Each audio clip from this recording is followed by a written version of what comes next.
You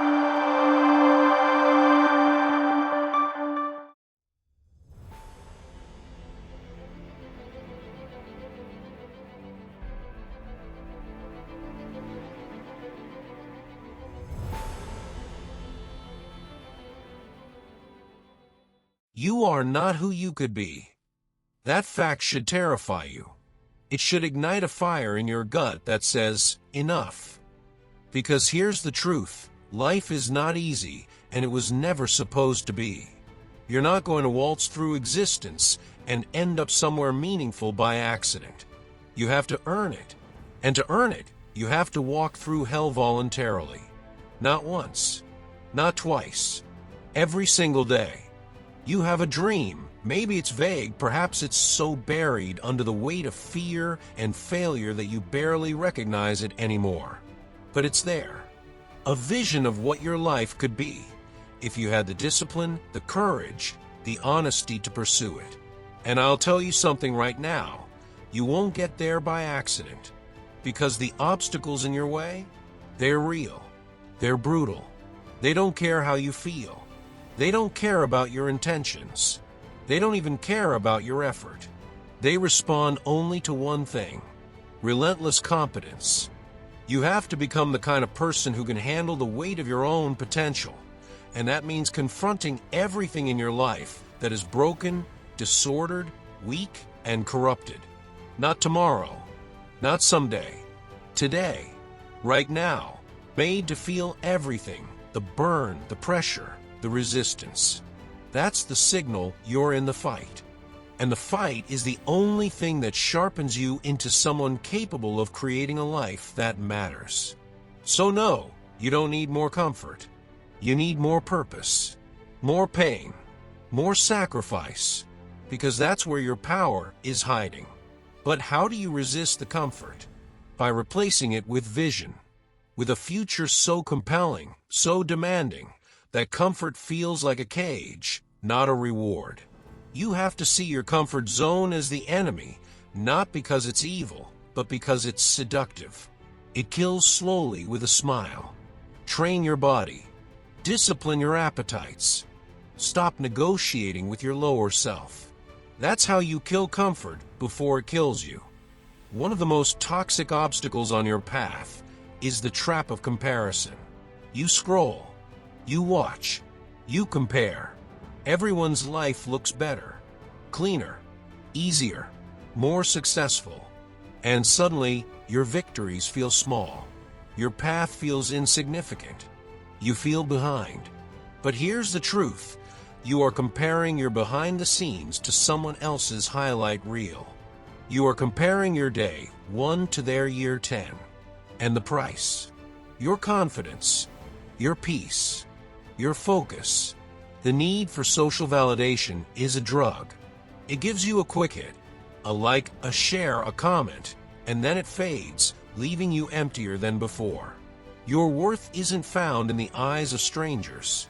It's found in the fire of your discipline, in the work no one sees, in the promises you keep to yourself.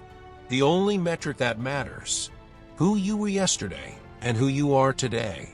You don't need more applause. You need more progress. Comparison kills joy. Validation kills authenticity. Stop chasing approval. Start chasing mastery. Because your life isn't a performance. It's a process. And every second you waste measuring yourself against others is a second stolen from the man or woman you were born to become. So what do? You wake up. You start telling the truth. You stop lying to yourself about what's holding you back. Because most of the time, the obstacle isn't out there, it's you. Your fear, your avoidance, your refusal to face the parts of your life that need to be set on fire so something better can emerge from the ashes. You want to get what you want out of life. Then pick up the heaviest burden you can carry and walk toward the thing that terrifies you. Not blindly, not recklessly, but willingly. There's a concept in ancient philosophy, the hero's journey. Every culture has it. Every myth, every religion. It's always the same pattern. The individual hears the call to adventure. They leave the familiar. They enter the unknown. They confront the dragon. They suffer. They transform. Then, and only then, do they return home. Better, stronger, wiser. You are on that path, whether you admit it or not.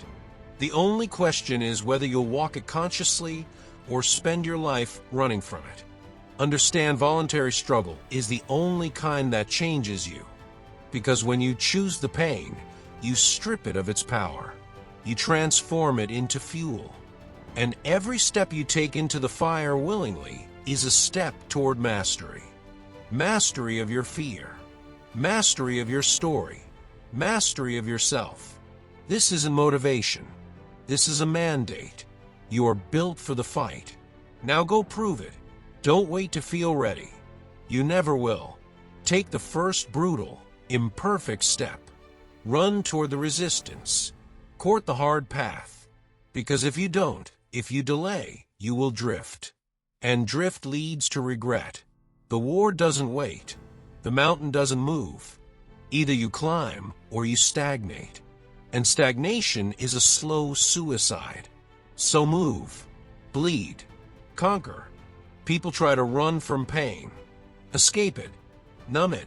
But pain has a message, a mission. Pain is not your enemy. It's your teacher. Because inside every wound is wisdom. Your deepest pain often points directly to your highest purpose. The betrayal, the loss, the failure, those are not detours. They're directions. The fire that burned you down is the same fire that can forge you into something unstoppable if you let it. When you embrace pain, you convert it into power. You become someone who doesn't break when things get hard. You become someone who builds when things get hard. Don't hide your pain. Don't sugarcoat it. Use it. Channel it into your work, into your craft, into your discipline. Because the man or woman who has suffered and still stands, still fights, still builds, is untouchable. That's where your story begins. Not in the ease, not in the comfort, but in the crucible. Pain is not the end. It's the beginning of something greater than comfort, purpose. The difference between those who dream and those who achieve is simple: discipline. Not flashy inspiration, not lucky breaks. Discipline. Every day, every moment you make a choice to take action or to stay still. Progress isn't born from grand gestures, but from small, consistent steps taken day after day, no matter how you feel. You may not feel motivated every morning. You may want to quit halfway through. That's expected. That's human. But discipline says, show up anyway. Discipline is doing the work when your body wants to rest, when your mind begs for distraction, when your soul whispers, not today. It's waking up before the world stirs and grinding in silence. It's carrying your burdens without complaint. It's pushing past the point where most quit. Because this is what separates the average from the exceptional. This is how you build unshakable momentum. By conquering the internal resistance and establishing rituals that become sacred, non-negotiable. Master your habits, master your day, master your life. If you want to change your story, change your actions first. Because who you become is the sum of what you repeatedly do. No shortcuts, no excuses, just relentless, disciplined action. Life isn't linear. It's a storm, a constant interplay between chaos and order. You can't control the chaos around you, unexpected setbacks, failures, loss, or pain. But you can control your response. Order is the fortress you build inside, routines, principles, mental clarity. When chaos strikes, your order shields you. When life shatters your plans, order allows you to rebuild. Accept that chaos is inevitable. You will stumble. You will face hardship. But within that chaos lies opportunity. The warrior doesn't seek a calm sea. He learns to sail through the storm. You must create structures in your life that withstand the unpredictable. Discipline is your anchor. Purpose is your compass. Without order, chaos devours. Without chaos, order becomes rigidity and stagnation. Balance is your path. Master chaos, don't fear it. We live in a world obsessed with rights and entitlements. But entitlement breeds weakness. Strength is born in responsibility. The moment you stop blaming others, stop demanding your rights, and start owning your life, that moment you reclaim your power. Responsibility means accepting your circumstances, your choices, your failures, and your future. It means becoming the cause, not the effect. The captain, not the passenger. You might not control everything that happens to you, but you control how you respond. Stop waiting for permission to be great. Stop waiting for someone else to fix your problems. Take full responsibility, because the only way out is through, and only the responsible survive the storm. Inside every man and woman is a shadow, the parts you deny, hide, and avoid. Your fears, your anger, your weaknesses. You refuse to look at them because they scare you. But here's the truth, those shadows hold your greatest power. The parts of yourself you refuse to face are the chains that bind you. Until you confront your darkness, it controls you. Growth comes from shining light into your shadow.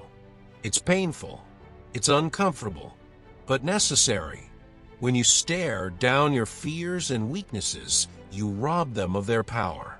You become whole. You become free. Stop running. Face your shadow. Own it. Integrate it. Then use it to fuel your transformation. The mountain you have to climb isn't out there. It's inside you. Every obstacle, every setback, every voice telling you you can't, that's the mountain. The real battle is within your mind, your heart, your soul. The fight against doubt, fear, laziness, and complacency. You must decide to climb, one step at a time, no matter how steep. This mountain is brutal, but it's also sacred, because reaching the summit means conquering yourself. No one else can climb this mountain for you. It's your burden, your journey. When you overcome the mountain inside, the world outside falls into place. So embrace the climb. Own the struggle, because the mountain is not your enemy. It's your path. Life doesn't hand out meaning on a silver platter. Meaning is something you build. You are the architect of your own purpose, your own legacy. It begins with choice. Every day you choose what story you live, what values you uphold, what battle you fight, what kind of person you become. Meaning comes from commitment to something greater than yourself. It comes from rising every time you fall, from fighting for what matters when no one's watching. It comes from building a life that withstands time and trials. You must design your life intentionally. Lay the foundation with discipline. Raise the walls with courage. Roof it with sacrifice. And decorate it with love and truth. The world doesn't owe you meaning. You owe the world your meaning. Be the creator. Be the builder. Be the architect of a life worth living. Don't forget to like, subscribe, and hit that notification button for more videos like this.